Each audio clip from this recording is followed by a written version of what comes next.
ನೇರವಾಗಿ ಪಾಕಿಸ್ತಾನವನ್ನ ಮಣಿಸೋಕೆ ಬೇಡ ಅಂದ್ರೂ ಕೂಡ ಆರ್ಥಿಕವಾಗಿ ಮತ್ತು ಹನಿ ನೀರಿಗೂ ಪರಿತಪಿಸಬೇಕು. ಆ ರೀತಿಯಾಗಿ ಮಾಡುವಂತ ಪರಿಸ್ಥಿತಿಯಲ್ಲಿ ಈಗ ಕೇಂದ್ರ ಮುಂದಾಗುವಂಗೆ ಕಾಣಿಸ್ತಾ ಇದೆ. ಸಿಂಧು ಜಲ ಒಪ್ಪಂದ ತಾತ್ಕಾಲಿಕವಾಗಿ ಅಮಾನತಿನಲ್ಲಿ ಇಟ್ಟಿದೆ. ಸಿಂಧು ನದಿ ನೀರಿಗೆ ಕೊಕ್ಕೆ ಪಾಕಿಸ್ತಾನ ರೊಚ್ಚಿಗೆದ್ದಿದೆ. ಈಗ ಸಿಂಧು ನದಿ ನೀರು ತಡೆದ್ರೆ ಅಣ್ವಸ್ತ್ರ ದಾಳಿಯ ಬೆದರಿಕೆ ಹಾಕ್ತಾ ಇದ್ದಾರೆ. ಝೀಲಂ ನದಿಯ ತಟದಿಂದ ಈಗ ಪಬ್ಲಿಕ್ ಟಿವಿ ವರದಿಯನ್ನ ಮಾಡಿದೆ. ಸಿಂಧು ನದಿಯ ಉಪನದಿಯಾಗಿರುವಂತಹ ಝೀಲಂ ನದಿ ದಡದಿಂದ ಪಬ್ಲಿಕ್ ಟಿವಿ ನಂಬರ್ 1 ಕವರೇಜ್ ಅನ್ನು ಮಾಡ್ತಾ ಇರೋದು.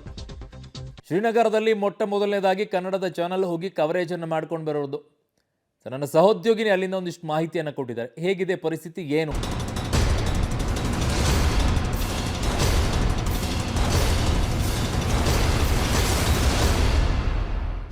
ಪಹಲ್ಗಾಮ್ನ ಬೈಸರನ್ ವ್ಯಾಲಿಯಲ್ಲಿ ಭಯೋತ್ಪಾದಕ ದಾಳಿ ಆಗ್ತಾ ಇದ್ದಂತೆ ಭಾರತ ಸರ್ಕಾರ ಒಂದು ದಿಟ್ಟ ನಿರ್ಧಾರವನ್ನು ತೆಗೆದುಕೊಂಡಿದೆ. ಪಾಕಿಸ್ತಾನಕ್ಕೆ ಭಾರಿ ಹೊಡೆತವನ್ನು ಕೊಡುವಂಥ ಕೆಲಸವನ್ನು ಮಾಡಿದೆ. ಅದೇನು ಅಂದರೆ ಸಿಂಧು ಜಲ ಒಪ್ಪಂದವನ್ನು ತಾತ್ಕಾಲಿಕವಾಗಿ ಅಮಾನತು ಮಾಡುವಂತಹ ಕೆಲಸವನ್ನು ಮಾಡಿದೆ. ನಾವೀಗ ಸಿಂಧು ನದಿಯ ಜಲ ಒಪ್ಪಂದದಲ್ಲಿ ಮುಖ್ಯವಾಗಿ ಕಾಂಟ್ರಿಬ್ಯೂಟ್ ಮಾಡುವಂತಹ ಝೀಲಂ ನದಿಯ ಮುಂಭಾಗದಲ್ಲಿದ್ದೀವಿ. ಅನಂತನಾಗ್ ಜಿಲ್ಲೆಯಲ್ಲಿ ಹುಟ್ಟಿ ಅನಂತನಾಗ್ ಜಿಲ್ಲೆಯಲ್ಲಿ ಹರಿಯುವಂತಹ ಈ ಒಂದು ನದಿ ಈ ಒಪ್ಪಂದದಲ್ಲಿ ಮಹತ್ವದ ಪಾತ್ರವನ್ನು ನಿಭಾಯಿಸುತ್ತೆ. ಈ ನದಿಯ ದೃಶ್ಯಗಳನ್ನು ಕೂಡ ನಿಮಗೆ ಒಮ್ಮೆ ತೋರಿಸ್ತೀನಿ. ಅನಂತನಾಗ್ ಜಿಲ್ಲೆಯ ಗ್ರಾಮವೊಂದರಲ್ಲಿ ಹರಿಯುವಂಥ ನದಿಯ ದೃಶ್ಯಗಳನ್ನು ಕೂಡ ನೀವು ಇಲ್ಲಿ ಗಮನಿಸ್ತಾ ಇದ್ದೀರಿ. ಈಗ ಬೇಸಿಗೆ ಆಗಿರುವಂಥ ಹಿನ್ನೆಲೆಯಲ್ಲಿ ನೀರಿನ ಹರಿವನ್ನು ನಿಮಗೆ ಕಡಿಮೆ ನೋಡಲಿಕ್ಕೆ ಸಿಗ್ತಾ ಇರುವಂಥದ್ದು. ಮಳೆಗಾಲದಲ್ಲಿ ಬಹಳ ದೊಡ್ಡ ಪ್ರಮಾಣದಲ್ಲಿ ನೀರು ನಿಮಗೆ ಇಲ್ಲಿ ನೋಡಲಿಕ್ಕೆ ಸಿಗುತ್ತೆ. ಸಿಂಧು ಜಲ ಒಪ್ಪಂದ ಏನಿದೆ, ಈ ಒಂದು ಒಪ್ಪಂದದಲ್ಲಿ ಝೀಲಂ ನದಿಯ ಪಾತ್ರವು ಕೂಡ ಬಹಳಷ್ಟು ಮುಖ್ಯವಾಗಿರುತ್ತೆ.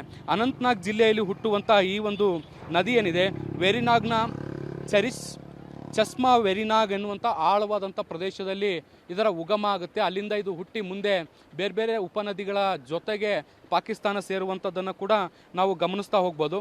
1960ರಲ್ಲಿ ಈ ಒಂದು ಏನು ಒಪ್ಪಂದವನ್ನು ಮಾಡಿಕೊಳ್ಳಲಾಗಿತ್ತು, ಸಿಂಧು ಜಲ ಒಪ್ಪಂದವನ್ನು. ಅಂದಿನ ಪ್ರಧಾನಮಂತ್ರಿಗಳಾಗಿದ್ದಂತಹ ಜವಾಹರ್ಲಾಲ್ ನೆಹರು ಮತ್ತು ಪಾಕ್ ಅಧ್ಯಕ್ಷ ಆಗಿದ್ದಂಥ ಅಯೂಬ್ ಖಾನ್ ನಡುವೆ ಈ ಒಂದು ಒಪ್ಪಂದ ಆಗಿತ್ತು. 9 ವರ್ಷಗಳ ಕಾಲ ವಿಶ್ವಸಂಸ್ಥೆ ಮಧ್ಯಸ್ಥಿಕೆಯನ್ನು ಮಾಡೋ ಮೂಲಕ ಈ ಒಂದು ಒಪ್ಪಂದವನ್ನು ಮಾಡಿಕೊಡುವಂಥ ಕೆಲಸವನ್ನು ಕೂಡ ಮಾಡಲಾಗಿತ್ತು.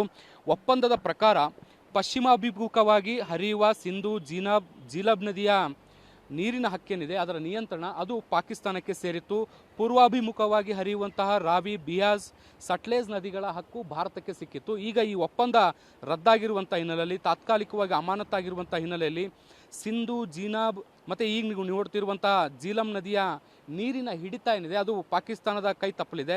ಹೀಗಾಗಿ ಪಾಕಿಸ್ತಾನಕ್ಕೆ ದೊಡ್ಡ ಸಮಸ್ಯೆ ಆಗುವಂಥ ಸಾಧ್ಯತೆಗಳನ್ನು ಕೂಡ ನಾವು ನಿರೀಕ್ಷೆ ಮಾಡ್ಬೋದು. ಅದಕ್ಕೆ ಸಾಕಷ್ಟು ಕಾರಣಗಳಿದ್ದಾವೆ. ಯಾಕೆ ಅಂದರೆ ಪಾಕಿಸ್ತಾನದ 80% ಭೂಪ್ರದೇಶ ಏನಿದೆ ಅದು ಸಿಂಧು ನದಿ ಮತ್ತು ಅದರ ಉಪನದಿಗಳ ಮೇಲೆ ಅವಲಂಬಿತ ಆಗಿರುವಂಥದ್ದು. ಮತ್ತು ಈ ನದಿಯ ನೀರೇನು ನೋಡ್ತಿದ್ರಿ, ಇದು ಮುಂದೆ ಹೋಗಿ ಸಿಂಧು ನದಿಯ ಜಲ ಒಪ್ಪಂದದ ಭಾಗವೂ ಕೂಡ ಆಗುತ್ತೆ. ಇನ್ನು ಅಲ್ಲಿ ಬೆಳೆಯುವಂತಹ ಬೆಳೆಗಳೇನಿದ್ದಾವೆ ಸುಮಾರು 93% ಕೃಷಿಗೆ ಬಳಕೆ ಆಗ್ತಾ ಇರುವಂಥದ್ದು. ಈ ನೀರು 7% ನೀರು ಏನು ಕುಡಿಯೋ ನೀರಾಗಿ ಬಳಕೆ ಆಗ್ತಾ ಇರುವಂಥದ್ದು. ಈ ನೀರಿನ ಮೂಲಕ ಪಾಕಿಸ್ತಾನ 16 ಮಿಲಿಯನ್ ಹೆಕ್ಟೇರ್ ಕೃಷಿ ಪ್ರದೇಶದಲ್ಲಿ ಕೃಷಿಯನ್ನು ಮಾಡ್ತಾ ಇರುವಂಥದ್ದು. ಹೀಗಾಗಿ ಈ ನೀರನ್ನು ತಾತ್ಕಾಲಿಕವಾಗಿ ತಡೆದೇ ಹಿಡಿದಿದ್ದೇ ಆದರೆ ಪಾಕಿಸ್ತಾನದ ಕೃಷಿ ಚಟುವಟಿಕೆಗಳ ಮೇಲೆ ಭಾಳ ದೊಡ್ಡ ಪರಿಣಾಮ ಬೀರುವಂಥ ಸಾಧ್ಯತೆಗಳಿದ್ದಾವೆ. ಇದ್ರ ಜೊತೆಗೆ 7% ಕುಡಿಯುವ ನೀರಾಗಿ ಬಳಕೆ ಮಾಡ್ತಾ ಇರುವಂಥದ್ದು. ಪಾಕಿಸ್ತಾನದಲ್ಲಿರುವಂಥ 61% ಜನರು ಈ ನೀರನ್ನು ನಂಬ್ಕೊಂಡಿದ್ದಾರೆ. ಮುಖ್ಯವಾಗಿ ಪಾಕಿಸ್ತಾನದಲ್ಲಿರುವಂಥ ನಗರಗಳೇನಿದ್ದಾವೆ, ಲಾಹೋರ್, ಕರಾಚಿ, ಮುಲ್ತಾನ್ ಅಂತಹ ಪ್ರಮುಖ ಸಿಟಿಗಳೇನಿದ್ದಾವೆ, ಅಲ್ಲಿಗೂ ಕೂಡ ಇದೇ ನೀರು ಕುಡಿಯುವ ನೀರಿನ ಮೂಲ ಆಗಿರುವಂಥದ್ದು. ಇನ್ನು ಪಾಕಿಸ್ತಾನ ಇದೇ ಸಿಂಧು ಜಲ ಒಪ್ಪಂದದ ಭಾಗವಾಗಿ ಬರುವಂಥ ನದಿಗಳ ನೀರನ್ನೇ ನಂಬಿಕೊಂಡು ಸಾಕಷ್ಟು ಹೈಡ್ರೋ ಪ್ರಾಜೆಕ್ಟ್ಗಳ ಯೋಜನೆಗಳನ್ನು ಕೂಡ ಹಮ್ಮಿಕೊಂಡಿದೆ.